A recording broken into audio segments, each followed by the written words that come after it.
Ay, Abby! Andiyan ka pala! Kumusta ka na? Ay, okay lang naman ako. Ginagawa mo? Ay, tinatry ko lang isolve yung problema na to gamit ang ratio. Ano yung ratio? Ano yun? Chillax! May bukas pa!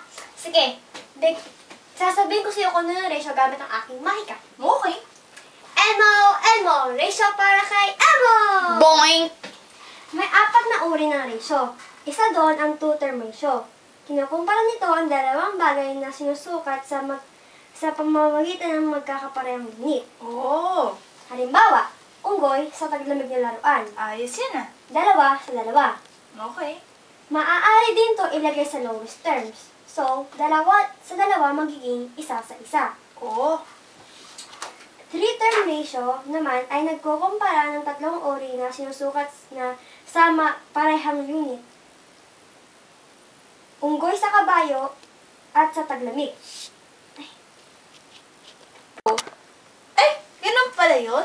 Aha, pero meron pa isa. At ayun naman ay part-to-whole ratio. Ito ay nagkukumpara ng magkakaibang parte ng grupo sa isa't isa. Alam mo ba na pwede itong isulat sa fraction, decimal, or porsyento? Hindi eh. Pwede mo ba akong bigyan ng example? Sure bro, ikaw pa. Malakas ka sa akin eh. Wow! Sige nga. Ito ang halimbawa para sa iyo. Kabayo sa lahat ng laruan. Isa sa 5. Para sa fraction, ito ay magiging 1/5. Para naman sa decimal, ito ay magiging 0.2.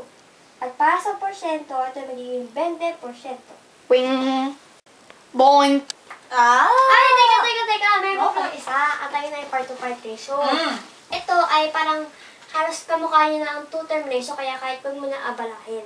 Ah, ang galing-galing mo naman, Abby. Talino, big time maloka. Salamat! Wala naman. Pero ako naman magbabahagi ng kaalaman ko. O, sige pa. Pero una, huhulaan mo muna yung salitang tinutukoy ko. Okay lang ba yun? O, sige. Okay na okay. Okay. So, Boing! kinukumpara nito ang dalawang dami ng sukat at iba't iba pang unit. Parallel? Hindi. Venn diagram? Subukan mo ulit. Right? May tama ka! Sa ulo. Ano? Wala. Ngayon magbibigay pa ako ng impormasyon tungkol dito. Okay. May dalawang tipo ang rate. Isa Boing! doon ay unit rate. Ito ang tipo ng rate na ang pangalawang term ay isa. Halimbawa, 3 piso bawat 6 na piraso ng puting bato. So, 50 centavos kada piraso. Ang pangalawang uri ay unit price. Ito ay halos kamukha ng unit rate, pero ito ginagamit tuwing namimili. Oo nga! Speaking of shopping, Boing! ba't hindi natin bilhin ng cookie si Cookie Monster? Magandang idea yan. Kanina, habang naglalakad ako, may nakita akong tindahan nakalagay 450 pesos bawat 10 cookies. Pero sa tingin mo ba, sapat na yon? Hindi ata. Dapat bilhin natin ng 25 cookies. Pero sa una, para gumana ang ating utak, gamitin natin ang proportion. Ano ba proportion? Boing! Proportion ay isang relasyon na nagsasabing dalawang ratio o dalawang rates ay magkakahalaga. Ah, sigurado, pag nabili natin to, matutuwa si Cookie Monster. Oo nga.